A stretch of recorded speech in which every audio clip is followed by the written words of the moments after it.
everybody been waiting on. The lady of the hour. The lady with the bow tie. We're going to bring her on the Midnight Hour radio show. Denise Boutte, come on the Midnight Hour radio show. What a compliment. Wow.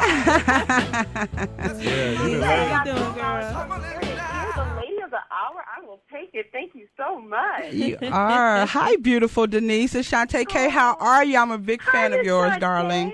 Oh, thank you so much. I so appreciate that. I think half of Cleveland waiting on you to come on the Midnight Hour radio show. The wait is over. You're on. That's What's the way they going was on, talking. Cleveland? Y'all heard that? She said, what's going on, Cleveland? See? Woof, woof. Cleveland? Hey, you know how we do it out here in Cleveland. You know what? I've been to Cleveland one time, and I saw, and I was like, you know what? I don't know if I have what it takes. You guys are something else. Oh, yeah. Oh, yeah. Cleveland is like a miniature version of New York. Mm-hmm. Yeah. It is. It's a You know little what? melting That's what I pot. kind of found, and I was like, you know what? If I can't get in my truck and go to Costco, I don't know what the heck. I have no idea. Public transportation and I just do not get along. Right. Now, that's the good thing about Cleveland, Denise. We got a big transportation system. RTA. Yes, Probably yes. the fourth largest in the country. Mm-hmm. Oh, my God. It would take me a year to even figure it out. So, it's possible you got. All the rich people ride it. Oh, my Mhm. God. Really? Yeah. Mhm. And it's great because you just call one number, tell them where you're leaving from, where you're going, what time you want to be there, and it's all good. And if you famous Are you like you kidding me? is, they'll actually escort you back and forth to the train. That's right. Dude, that's crazy. All right. Well, maybe in a few years I'll need a bodyguard, so I have to take advantage of that. So I'll call No, you you guys. need a bodyguard now. Oh, stop it. You come to Like Cleveland, that. every Who say D-boy will be trying to pick you up. Yeah. But here's what I think. I don't know what's going on. Why it took Iggy and J-Lo to put Bouttes on the map, but sister's been toting this around for centuries, so I don't know why the profit is coming now. Wow. Wow. Like, seriously. Ain't that a mess? Yes, it is. Well, I want you to do me a favor. You ask any star that's been to Cleveland, they got their own little secret world in Cleveland.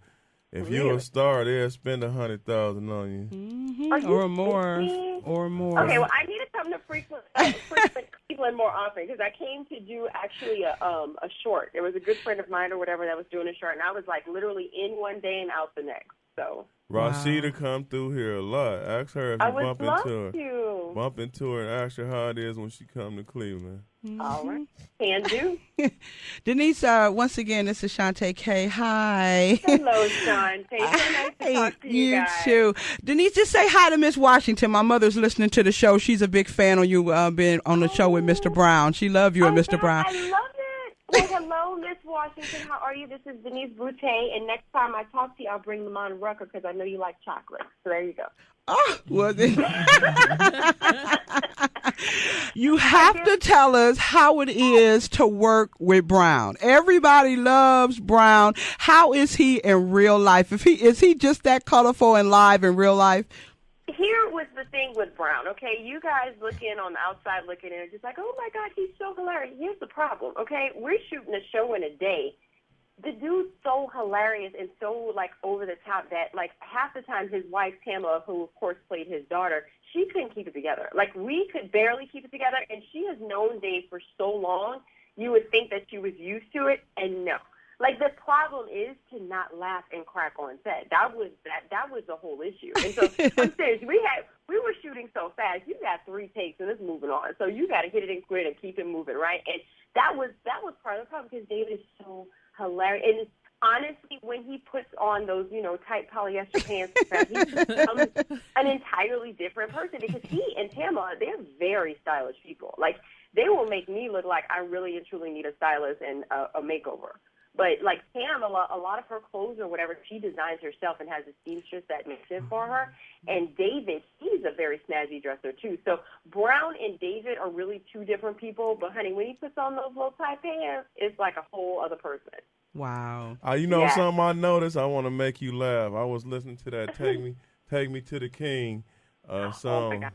Yeah. With Tamla Mann, and I heard Mr. Brown on the background vocals. I really was listening deep at it. And David is an amazing singer too. I mean, they both started out with Kirk Franklin and the Family, so they like have learned and grown. And again, this album right here, I think this was these are her third or fourth studio album, and that's the one that really took her over the top, because Take Me to the King, I don't know who can, like, listen to that and not get convicted and just feel it. It's beautiful. It's a beautiful song. They play it so much, some people be like, why, like they used to play that Kelly Rowland song. She the Kelly Rowland of gospel. Yep, exactly. Well, you know, the thing about Sam, I mean, every time you hear her sing, it's coming from the heart. Like, it's coming from such a deep and amazing place or whatever. And they're so family-oriented, and, you know, their love is so apparent and obvious that they're just beautiful people to be around. I mean, honestly, we're all like family, honestly. Well, I want to tell you, I would love to work with you. I'm going to just say that. I'm going to just throw that out there. I'm going to pass the buck over here to Rocky Thunder, which is my girlfriend. You know her from the last episode. Yes, hello, Rocky Thunder. What's up? Hey, Denise, how you doing? I'm doing great. How are you? I'm doing well. Awesome. A birdie told me, a little, or should I call him a big birdie, told me that you have a cooking show. Girl. Why don't you tell us a little bit about that? Well, you know what? I am a Louisiana girl. Every time I say I'm going home, I'm talking about going to Louisiana, not in California, even though I've actually lived here for 10 years now. While we were doing Browns, I was here, you know, off and on between, seasons. But I have been here for 10 years. But anytime I say, oh, yes, I'm going home next week, they're like, well, you going up the street. What's up? And I was like, no, I'm going to Louisiana. So the thing about me is that I grew up in, you know, a town or whatever called the, quote, village of Maurice, which is still considered a village. You got to have a certain population, I guess, or whatever, to be considered otherwise. And the way in which I was brought up was, I guess, so unique, you know, based on, you know, nowadays or whatever. And I started to really and truly, once I left, I started to really appreciate how simple, you know, it was or whatever that I grew up. At the time, I didn't think twice about it. In fact, half the time I was bored, okay, and I would just create stuff, and I think that's where my vivid imagination came from, right? But, you know, the way of life or whatever that my grandparents instilled upon me is pretty much extinct, you know, at this point. And so when I started, you know, going out on my own, I graduated from LSU, and I moved to, you know, Dallas, Texas, you know, to kind of save money and stuff with my first job or whatever in advertising. I was like, you know, calling my mom constantly for recipes. Mama, how do you make this? You know, Mama, how do you make that? Hey, Nanny, you know, how do you make this? And so I started, like, pulling all these, like, you know, family favorites together, and I started kind of putting my spin on it. And when I got to L.A. and I decided, I'm going to drop my job and become an actress, well, it really became like, okay, a necessity of making miracles out the 99-cent store, like for real, okay? And like starving artist is the name of the game, right? And so I started really getting really creative, you know, with a lot of things. So I would say it wasn't until I had my daughter about 3.5 years ago, like I really realized that, you know, I love acting. You know, and I was kind of figuring, I was like, you know, in the meantime, in between acting gigs, here I am at home. I wanted to, you know, take time off to really figure out how to be a mom, how to be a wife. You know, it was just, it blew my mind. But the only thing that I could say brought me back to who I was when I got in the kitchen. You know, the least I could do in a day was manage to get to the grocery store with this little new entity that was screaming all the time, right? And come back home and create in the kitchen. And I was like, you know what? This or whatever, you know, in addition to being in front of the camera, I'm not necessarily into writing scripts. I'm not, you know, I don't want to be a director or whatever. I love the acting portion of it. But this is my other passion, you know. And so I was like, you know what, in addition to that, you know, I want my daughter to see how I lived. I want to kind of, in a way, immortalize my grandparents and pay homage, you know, to the way that I was brought up. And it just became a personal, you know, thing I wanted to do. And so I started writing a cookbook. And so I was like, you know, I want to do something even more immediate. You know, let me go ahead. Let's just start shooting some things in my kitchen. I cook like, you know, 3-4 times a week. Why don't I just use my, you know, crazy, you know, hometown girl personality and start showing people whatever, just kind of talking them through the process and giving them a little taste of where I come from. And so I ended up having an amazing time doing it. One of my girlfriends, who's a fellow actress, Brayley Evans, was like, hey, I know a camera guy. Let's get this party started like yesterday. So we did. Well, you know, me and Brayley, we cool like that, too. You see, Brayley, oh, my God, she has such an amazing spirit and she's so energy. I mean, her energy is, like, so positive that it was just that fun. You know, we sat back, we had fun. So what we did was we filmed something called Denise's Dish. The sizzle reel is up right now on my website and on my social media outlets. But we filmed 6 episodes. So every 2 weeks, we're going to be giving you, my take on a Louisiana favorite. And some of it, some of the calories are cut. Some of it, yes, I'm still using a stick of butt. Okay, I'm keeping it true. And we're going to kick things off with some Louisiana pecan pralines. So a cone candy, as some folks, back home like to call it. And it's 5 simple ingredients, but it's the manner in which you cook it. It's the process. So that's what I always say. I put a lot of love in the pot. Just like last night, one of our cousins that lives out here, her husband wanted smothered okra. So when I go home, I stock up. I bring an extra bag just so I can bring some stuff that I can't find out here over to Los Angeles.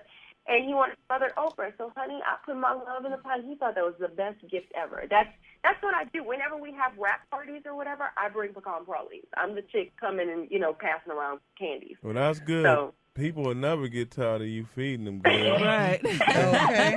And hey, Braley Evans. Yeah, I spoke to you. Bree. Hey, Braley Evans. Yeah. If y'all don't know who that is, y'all figure it out. Oh, We on a Denise Boutte interview.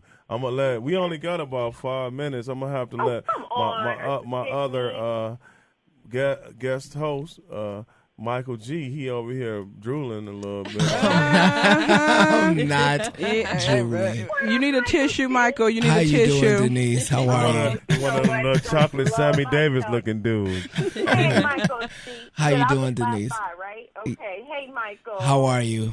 I'm doing amazing. How are you? I'm good. I do have a question for you. What you got, Michael? So you went to LSU. I did. And did you start off studying microbiology? Well, let's just talk about it. It's out there. So I love the fact that you did your research. Yes, I did.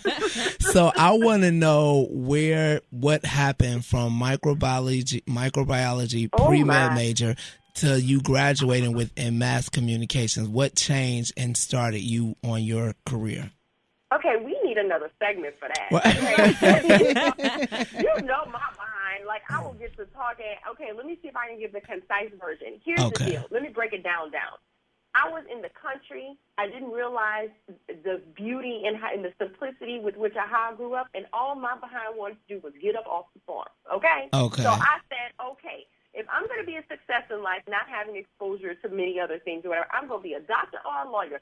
Pick one, chick. Oh, I'm going to be a doctor. And so I went to LSU, thankfully on a scholarship, graduated top of my class because I knew the only way I could actually go and attend college was if I got myself a scholarship. So I made sure and dedicated myself to getting the necessary scholarship, had an amazing time at LSU, and had a little too much of a good time. How about that? Okay. Southern University was right up the street, those games, and, being on my own, I was like, oh, Jesus, what am I going to do, right? So as I kind of met other people and, talked to other people about what they were in school for, then I got the necessary exposure to know, okay, there's more than just a doctor and a lawyer, okay? What is it that I'm passionate about? What do I enjoy? And so someone introduced me or whatever to the world of advertising. And while I was actually getting my degree in communications, I actually had 2 jobs every single semester. I was working at the Gap, so I was getting that discount, basically giving them back my paycheck. And I was I was a Gap girl, baby. Ain't nothing wrong with it. Ain't nothing wrong with it. Okay. And then I was interning at WBRZ Channel 2, so I was like behind the news desk, and I was a beat reporter. So what happened was I actually went and did, a few stories, and one of the stories, and it's a very long story, but really changed my life and made me say, you know what? Hardcore reporting is not necessarily a thing for me. Entertaining reporting, maybe down the line, whatever, but this is like, that story really affected me. So, I continued to do it, but the first job I got out of school with was one of the advertising agencies I interned with in Dallas, Texas, and it was my first job offer. I packed my bags and kept it moving. That was it. All right now. Well, you know what, so Denise? 5.5 years later was when the whole acting thing happened, and that was just God constantly putting me in positions to where it's like beating me over the head, like, girl, do you not understand? Like, I constantly, by some reason or way, my clients would want me to do what we had hired a model to do. Yes. I found an agent who had seen something I did for Fossil, signed with them, and I didn't stop working. Well, you done did pretty good for yourself. Glory to God. Glory to God. Unfortunately, we only have a minute and a half left. So, with that being said, I want to just, again, reach out to you and say Denise's Dish is on YouTube. I wish it was on Inspiration Media Network so I could blast it out to 100,000 people a month. Well, you know what? Maybe we need to make that happen. Hey. All right Yeah. now. All right now. I made my offer. Yep, there you I go. made my So here's offer, the deal. What Denise. you guys will find right now on my website and on the social media pages is just the sizzle reel, right? So if you go to Denise's Dish, DeniseDish.com on YouTube, please, please, please, this is why I'm begging people, don't just look at it, please subscribe, because once you get 10,000 subscriptions, you become an official YouTube page, and that's what I need to do in order to get the momentum I need in order to solidify the lit agent, the release of my book, right?